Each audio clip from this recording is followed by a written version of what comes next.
नमस्कार, update yourself या YouTube channel मध्ये तुम्हा सर्वांचं मनपूर्वक स्वागत आहे। हे काम 31 मे पर्यंत पूर्ण करा, अन्यथा नंतर अनेक अडचणी येतील। या बाबतीत सविस्तर अशी बातमी आपण या व्हिडिओच्या माध्यमातून जाणून घेणार आहोत।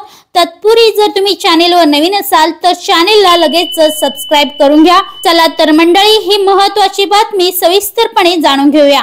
पॅन कार्डचे महत्त्व वाढले आहे। कोणत्याही सरकारी किंवा निमसरकारी कामासाठी गेलात तर पॅन कार्ड आवश्यक आहे। जेव्हा तुम्ही बँक खाते उघडता आणि जास्तीत जास्त व्यवहार करता तेव्हा तुम्हाला पॅन कार्डचे महत्त्व समजते। जर तुमचे पॅन कार्ड आधार कार्डशी लिंक केलेले नसेल तर ते त्वरित पूर्ण करा। केंद्र सरकारने पॅन कार्ड आणि आधार कार्ड लिंक करणे अनिवार्य केले आहे। पॅन कार्ड आणि आधार कार्ड धारकांना सरकार मोठी संधी देत आहे। सरकारने महत्त्वाच्या कागदपत्रांमध्ये पॅन कार्डचा समावेश केला आहे। अशा परिस्थितीत केंद्र सरकारने ते आधारशी लिंक करणे बंधनकारक केले आहे। जर तुम्हीही तुमचे पॅन कार्ड आधारशी लिंक केले नाही तर तुमचे मोठे नुकसान होऊ शकते। या कामासाठी सरकारने लोकांना 31 मे पर्यंतची मुदत दिली आहे।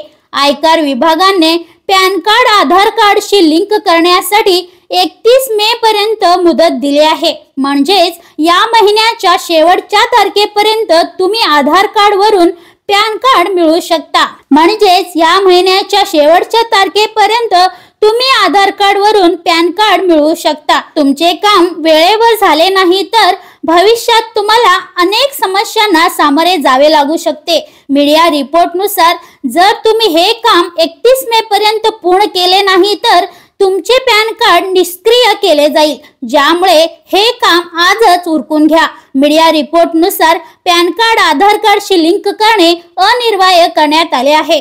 हे काम 31 मे पर्यंत पूर्ण केल्यास तुमचे पॅन कार्ड निरुपयोगी होईल। तर मंडळी, लवकरच तुम्ही पॅन कार्ड आणि आधार कार्ड लिंक करून घ्या। अशाच महत्त्वपूर्ण बातम्यांच्या अपडेटसाठी व्हिडिओला लाईक करून चॅनलला सबस्क्राइब करून घ्या। भेटूया पुढच्या व्हिडिओमध्ये। धन्यवाद।